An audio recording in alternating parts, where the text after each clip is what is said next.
En el año 1614, una extraña comitiva desembarcó en las costas de Sanlúcar de Barrameda, en la desembocadura del Guadalquivir.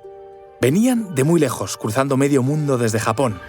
Al frente de la comitiva iba un hombre de mirada serena y porte noble, vestido a la manera japonesa. Su nombre era Hasekura Tsunenaga. Era un samurái, vasallo del señor feudal Date Masamune, y su llegada a España marcó el inicio de una de las historias más sorprendentes del siglo XVII, el encuentro entre el Japón de los samuráis y la monarquía hispánica en su apogeo. Su misión diplomática se conoció como la Embajada Keicho y fue una de las historias más singulares de la diplomacia de la época. Os contamos todo esto y mucho más a continuación.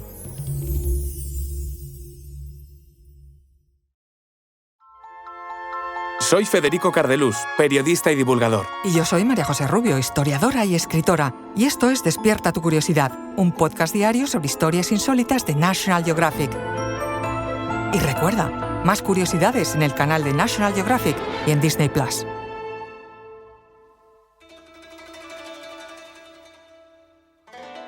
Hasekura no era un aventurero ni tampoco un comerciante. Era el representante oficial de una embajada diplomática.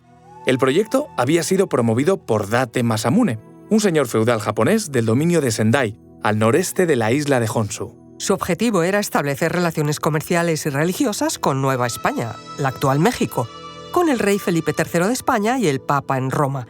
Y es que a comienzos del siglo XVII, Japón atravesaba un proceso de unificación bajo el shogunato, es decir, gobierno militar dirigido por un comandante en jefe, Tokugawa.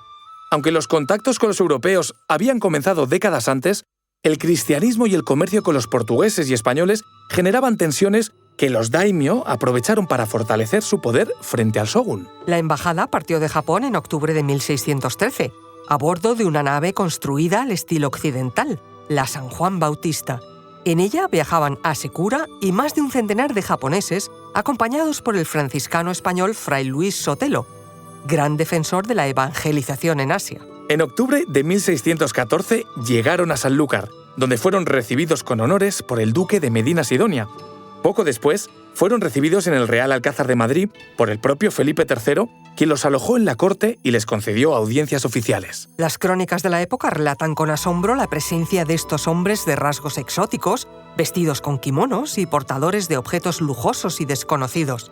La corte quedó fascinada con su dignidad, su disciplina y el exotismo que encarnaban. Hasekura fue bautizado en el Monasterio de las Descalzas Reales de Madrid, en febrero de 1615, como Felipe Francisco Hasekura, y se convirtió oficialmente al cristianismo.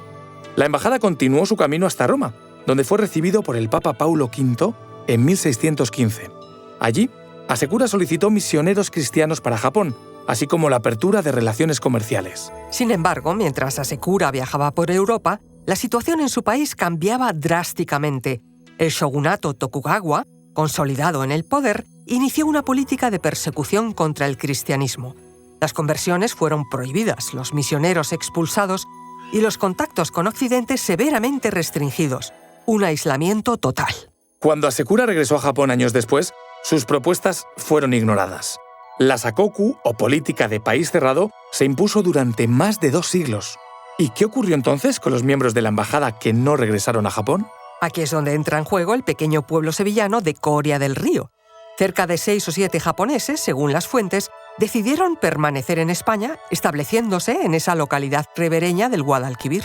Algunos se casaron con mujeres locales y formaron una familia. Con el tiempo, su presencia se diluyó entre la población, salvo por un detalle: el apellido Japón, que desde entonces quedó como herencia singular de aquel episodio.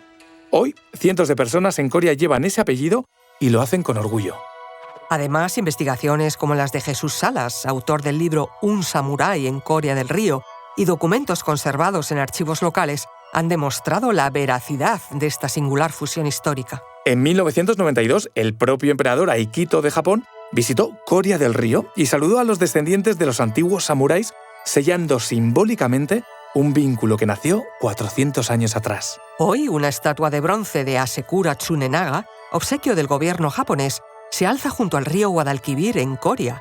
Un recuerdo de una historia poco conocida, pero profundamente simbólica, que representa no solo un episodio diplomático, sino un momento extraordinario de conexión entre el Japón feudal y la España imperial.